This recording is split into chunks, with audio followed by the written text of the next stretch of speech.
Wahyuni. Di sini saya berperan sebagai bidan untuk penyampaian materi. Nama saya Nadia Fadila, di sini sebagai saya anak murid yang pendiam. Halo, saya Sofia Argani, berperan sebagai Siti, murid yang kritis dan aktif. Halo, perkenalkan nama saya Liana Puspita, saya sebagai Rina, siswa aktif di sekolah. Halo, perkenalkan saya Dini Febriana, saya sebagai Sari, sebagai siswa yang memiliki kekhawatiran pribadi.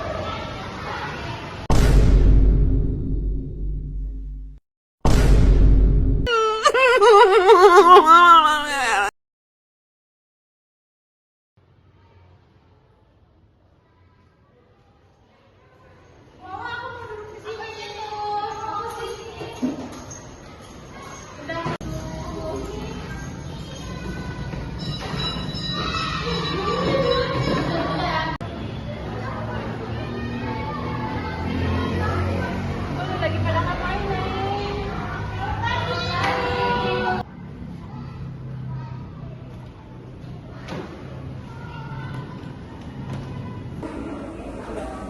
Selamat pagi semua. Pagi Bu. Bagaimana dengan kabar kalian semua? Baik.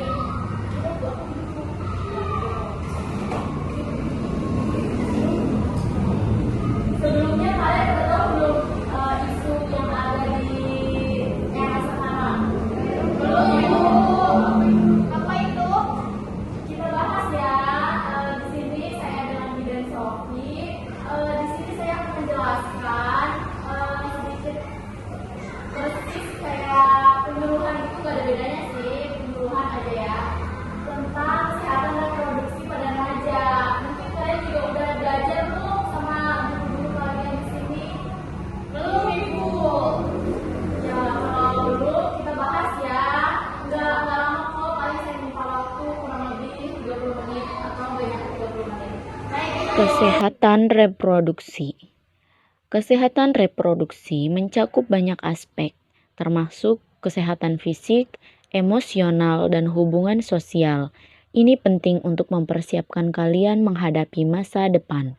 Selama masa pubertas, banyak perubahan yang terjadi, baik secara fisik maupun emosional. Pada wanita, perubahan seperti perkembangan payudara, menstruasi pertama, dan perubahan bentuk tubuh seringkali terjadi. Sedangkan pada pria, perubahan seperti pertumbuhan rambut di wajah dan tubuh, seperti suara yang berubah juga bisa sering terjadi. Semua itu hal yang normal. Penting untuk memiliki perlengkapan seperti pembalut dan jangan ragu untuk berbicara dengan orang tua atau teman dekat yang kalian percaya. Kalian juga bisa mencari informasi dari konselor atau sumber yang terpercaya. Penyakit menular seksual atau bisa disebut dengan PMS adalah infeksi yang dapat menular melalui hubungan intim tanpa perlindungan. Penting untuk mengetahui cara pencegahannya, seperti menggunakan kondom dan melakukan pemeriksaan kesehatan secara rutin. Tentu, selain menggunakan kondom, mendapatkan vaksinasi juga penting. Misalnya, vaksin HPV dapat melindungi dari jenis kanker, terutama yang disebabkan oleh virus. Tentu kalian berhak untuk merasa nyaman dengan keputusan yang kalian buat. Jika merasa tertekan, penting untuk berbicara dengan seseorang yang kalian percaya dan menetapkan batasan dalam hubungan. Kesehatan dan kenyamanan kalian adalah yang utama. Hubungan yang sehat didasarkan pada saling menghormati, kepercayaan, dan komunikasi yang terbuka. Kalian tidak boleh merasa tertekan untuk melakukan sesuatu yang tidak ingin kalian lakukan. Jika hal itu terjadi, penting untuk berbicara tentang perasaan kalian.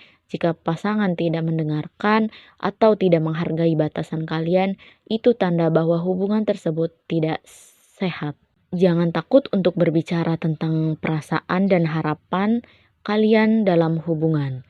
Itu sangat penting untuk kesehatan mental dan emosional. Edukasi adalah kunci. Selalu berbagi informasi yang benar dan tidak terpengaruh oleh mitos. Jika ada yang tidak sependapat, cobalah untuk berbicara dengan cara yang terbuka dan penuh pengertian. Kalian harus saling mendukung, menciptakan kelompok dukungan di antara teman-teman juga bisa membantu. Diskusi yang terbuka dan jujur akan membuat kalian lebih paham dan percaya diri.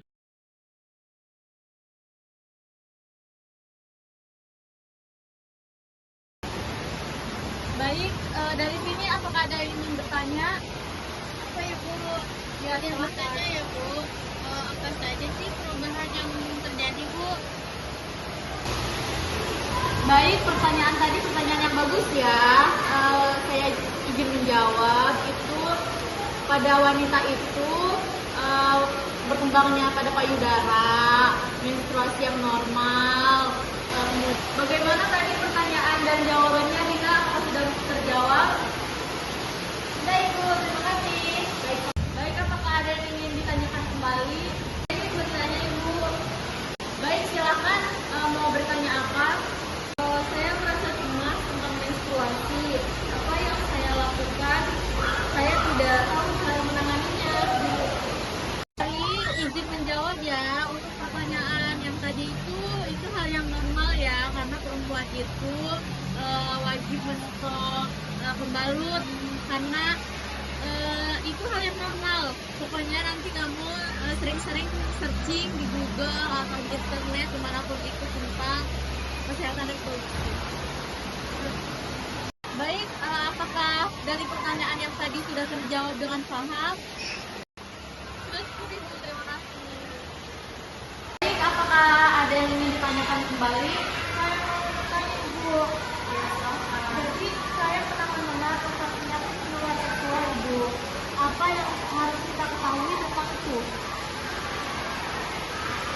Baik, ingin menjawab ya pertanyaan yang tadi. Itu tentang penyakit menular seksual atau PMS itu akibat dari berhubungan seksual yang tidak menggunakan pelindung. Jadi itu penyebabnya. Jadi kamu banyak-banyak belajar di buku atau dari internet searching terkait tentang penularan terkait hubungan jenis pada lawan jenis. Ya. Apakah sudah dipahami? Apakah ada yang ingin ditanyakan kembali? Saya Ibu. Apa ada cara untuk melindungi diri kita? Jawab ya dari pertanyaan yang tadi tentu ada jawabannya ya. Yang pertama itu dengan menggunakan kondom. Itu menurut saya hal yang sangat-sangat familiar ya, karena di Alfa atau dimanapun itu sudah banyak kondom. Kemudian yang kedua itu ada vaksin. Kalau pengen itu tuh kalian datang ke klinik atau puskesmas untuk memvaksin atau mendorong tubuh kalian. Apakah sudah dipahami? Baik, ini untuk sesi pertanyaan yang terakhir ya. Apakah ada yang ingin ditanyakan kembali? Silakan. Saya izin bertanya, apa yang harus kita lakukan jika kita merasa tekanan untuk melakukan hubungan seksual Ibu? Pertanyaan yang tadi tentu kalian harus merasa nyaman, kemudian kalian mengambil keputusan itu harus dengan sesuai kemauan kalian sendiri, agar kalian sendiri yang merasa nyaman, karena bukan orang lain yang merasa nyaman. Cukup atau masih ada yang ingin ditanyakan kembali?